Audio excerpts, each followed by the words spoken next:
Hey guys, how's it going?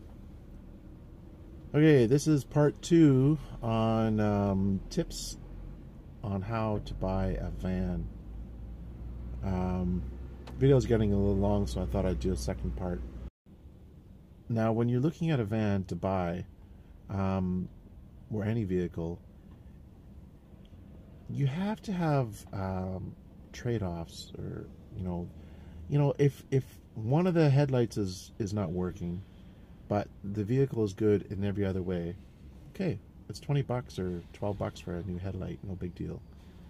Um, but if there's something that's obviously wrong with it, and it's gonna cost you hundreds of dollars, perhaps thousands of dollars, obviously you walk away from it. So it's kind of like you have to balance what's fixable, and it's not going to cost very much money, like a couple of headlights, or maybe the steering wheel cover is not so great. Maybe the seats are a bit ripped up. Versus something like an electrical problem, I would run away from. If a vehicle has electrical problems, I'm not willing to entertain that. It could just be a huge, expensive cost to fix that. And even if the person can diagnose and fix it, that's a real bear to figure that one out.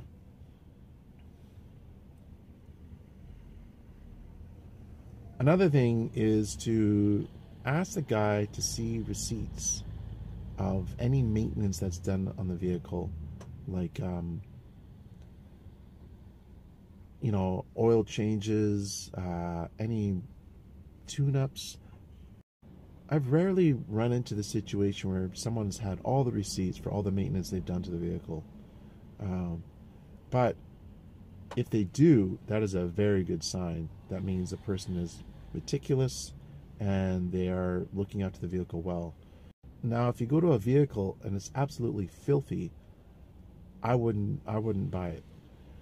You may say, "Oh, it's just a bit of dirt," but that means that the person, what kind of person are you dealing with here? Some people just bumble through life and they don't know what the hell they're doing. And you don't want to buy a vehicle from someone like that, because chances are they don't maintain their vehicle very well. So if it's dirty, that's an indicator that the person isn't clean, which means that they probably don't do maintenance very well. I mean, maybe I'm wrong. It's possible that I'm wrong. But if I see even pictures on Craigslist, and the guy couldn't be bothered to clean the half-inch of dust on the dashboard before he takes pictures, what does that tell you about how he operates and how serious he is about willing to sell a vehicle in good repair?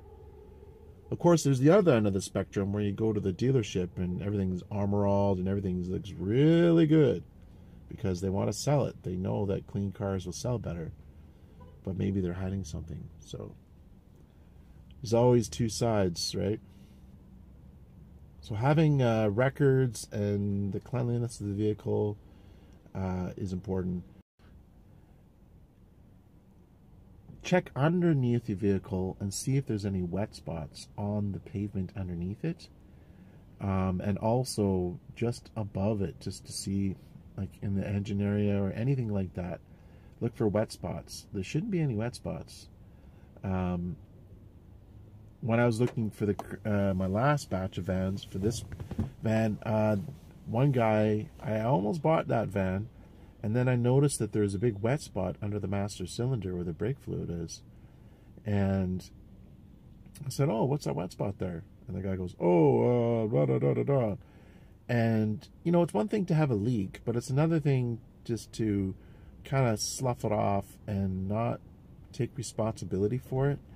And the answer that he gave me, I can't even remember exactly what he said, but it was a red flag for me that said, this guy's not trustworthy, because he's trying to pull a fast one on me and hoping I don't see that leak and don't inquire as to why it's there.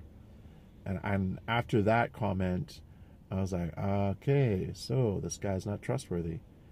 So now whatever he says, I'm suspect about which is actually true. So ultimately, I made him an offer much lower than he was asking, and he didn't take it, so I walked.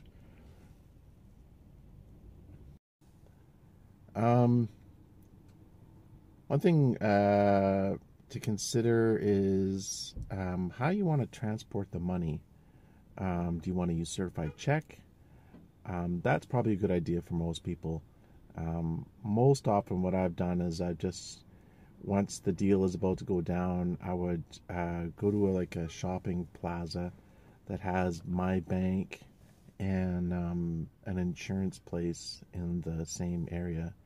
So I would go over to the bank, take the money out, and then bring it to the transaction at the insurance place. And once the car is put in his name, give him the money. Now, when I bought my Transit Connect, I gave this woman like $10,000 cash at the insurance place, and it was a little bit like, this is a Chinese girl. She's probably in her early 20s, and I'm saying, you better be careful with that money, because I just gave her a big thick envelope, right? And she's looking through it, and she needs to go count it and all this stuff. And meanwhile, like, if you get robbed, it's not my fault. I would hate for that to happen, but ultimately, once the money's in her possession and the car's in my name, that's the way she goes. So certified check is definitely the safest, and I'd recommend doing that if you can manage it. Another thing is, when you're buying a vehicle, if you're trying to negotiate the price, look for problems with it that you think are fixable or that you can live with, and then use them to barter with the price. So if the tires don't look good, say, oh, it's going to need new tires, I'm going to ask you to reduce the price.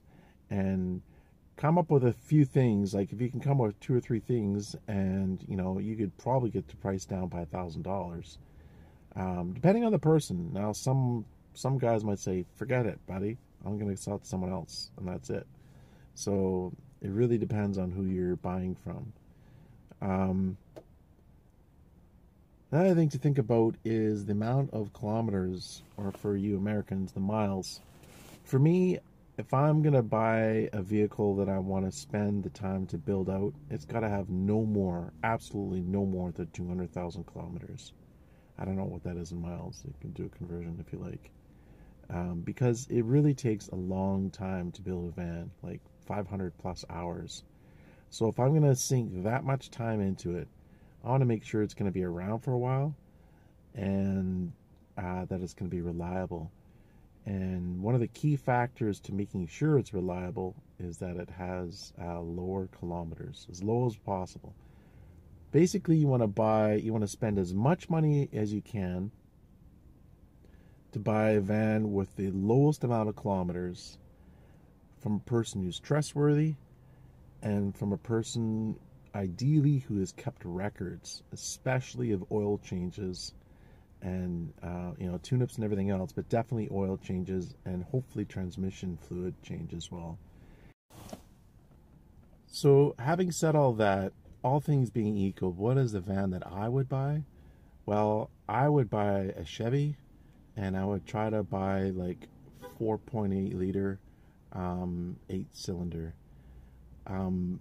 There's an excellent video that Bob made about all this, Bob Wells, and you should look on his channel and see what he has to say. He makes a really good case for the Chevy 4.8 liter, and that's what I bought. And he made some good points I thought were well worth considering.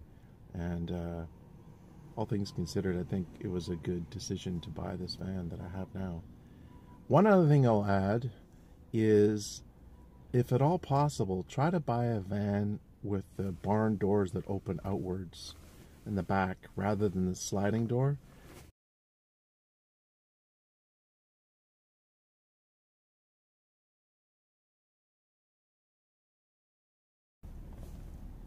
That to me is one of the negatives against these ProMasters and Ford Transits and even the Sprinter vans, is they all have sliding doors. And it's much better to have a barn door for living in. It's also a bit more stealthy and less noisy when you're, instead of going, you're pulling this thing open and you're slamming it closed. You know, a bit of more stealthy, a bit quieter, just to close a regular door.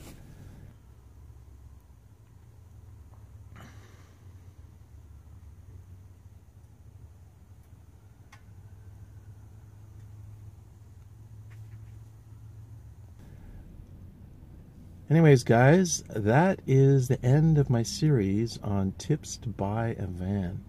I hope you've got some useful information out of it, and I wish you a pleasant journey in the buying process. Thanks for watching. Take care. Have a good night.